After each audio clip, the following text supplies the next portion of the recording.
This is the best reverb sound you're going to get. There's no pedal that's going to compare with an actual analog reverb unit, whether that be in the bottom of an amp or in one of these Fender Reverb tanks or reverb units, whatever you want to call it. The difference is going to be is the reverb in the amp is going to be screwed down to the bottom of the amp, and in one of these Fender Reverb tanks, it's actually floating on 4 different springs on each corner. So it's going to give you a different tone. You're going to get a lot more dynamics and a lot more kind of drip out of it, as the surf guys like to say. So yeah, this one is an actual vintage 63 brown reverb unit. I think it was the first year that they made them. And I also have a 65. It's a black one sitting right over there. So later on, I'm going to go into the story of how I got those. And at the end of the video, we're going to go ahead and do a shootout between the reverb unit and the actual amps reverb. So yeah, let's get into it.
All right, so yeah, I do have 2 of these things, and the story of how I got them is I was going up to Wildwood Guitars again, and I was looking for, I think it was an actual 330 maybe at the time. That was long before I bought this guitar.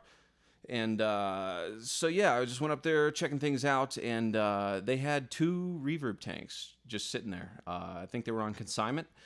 So yeah, the first one I bought was this brown one. I bought it immediately, and the crazy part is I really didn't know how to work them at the time. I was just into them because Hollywood Fats and Kid Ramos, again, those guys are like my favorites at the time and still are.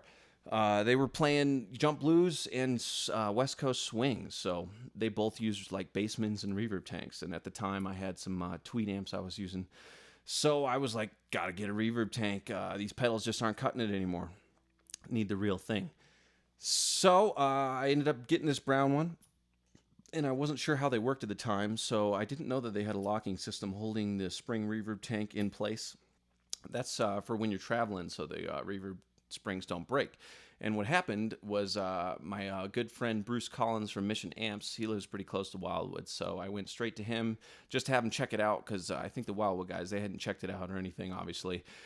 They just consigning this amp for some dude, so the reverb tank for some dude, and I ended up grabbing it and taking it straight to Bruce just to have him check it out, make sure it's worth the money. At the time, they were a lot cheaper than they are now, I'm assuming, just like everything else has kind of gone crazy in the last couple of years. So I got them for a deal. I mean, I got them for half the price of what they were going for back then. So I was just so happy about that.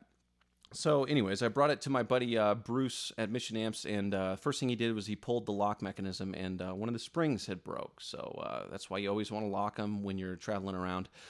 Luckily, they had the black one there, so that's a 65 black reverb tank, and I was called them right up and asked them if they would switch the tank from the black one to the brown one, because I did want the brown. It's got like the tuxedo knobs on there, and I just kind of like that brown kind of Tolex look. It's just super vintage and cool. So yeah, then so the Wildwood guys were awesome. They were nice enough to go ahead and swap out the tanks for me right then and there, and I went back to Bruce. And the funny thing is, well, I called Bruce, and he said that he had an extra tank laying around. So I was like thinking to myself, man, I should just get the other reverb tank. Maybe I can get a deal on it, because now it has no actual reverb pan inside of it. So I talked the Wildwood guys into selling me that one for even cheaper, and they were nice enough to do that.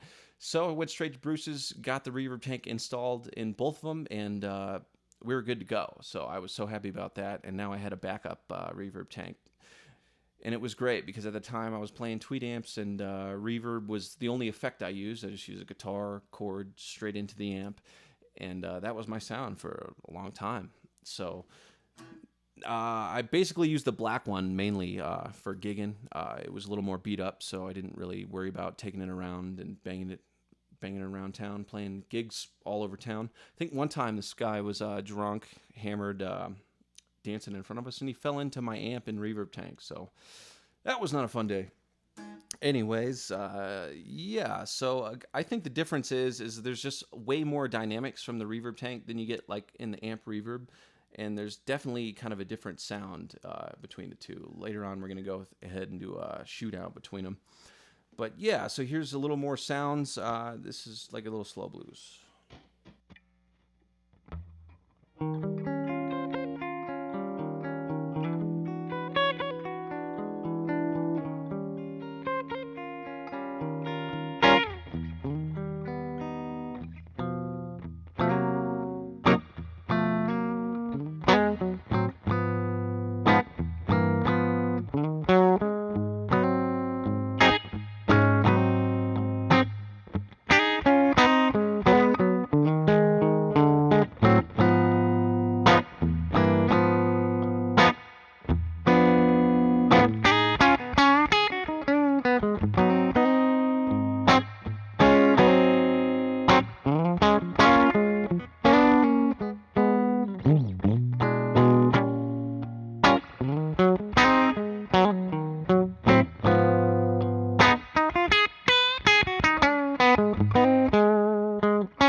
So as you can hear, there's just a total dynamic kind of thing happening when you just hit the strings harder or kind of play softer. It really intensifies the reverb depending on what you're doing with your hands and your pick and how hard you're attacking the instrument. So I think that was one of the cool things. And if you get a chance, check out like Kid Ramos. I think he's the master at that. Like he can just totally explode with reverb at certain kind of points during his solo and things like that. So yeah, and now we're going to go ahead and do a shootout between the two reverbs. So I'll go ahead and kind of play like a similar lick on both and let you guys judge for yourself what you kind of dig better.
well, thanks for watching, everybody. Thanks for all the donations and subscribing. It's really been kind of helping me out lately, so I appreciate that. And stay tuned for the next one, everybody. Thanks. All right, so I will say one thing. The one pedal that I actually do like, and I keep in the bag just as a spare, like if one of the reverbs goes down, is this Boss Fender Reverb Unit. So it's basically modeled after this brown one I got here. I think they quit making these, so it's going to be hard to find, and they're like way more expensive than they should be. But this is a killer pedal, and I would recommend it if that's all you can get.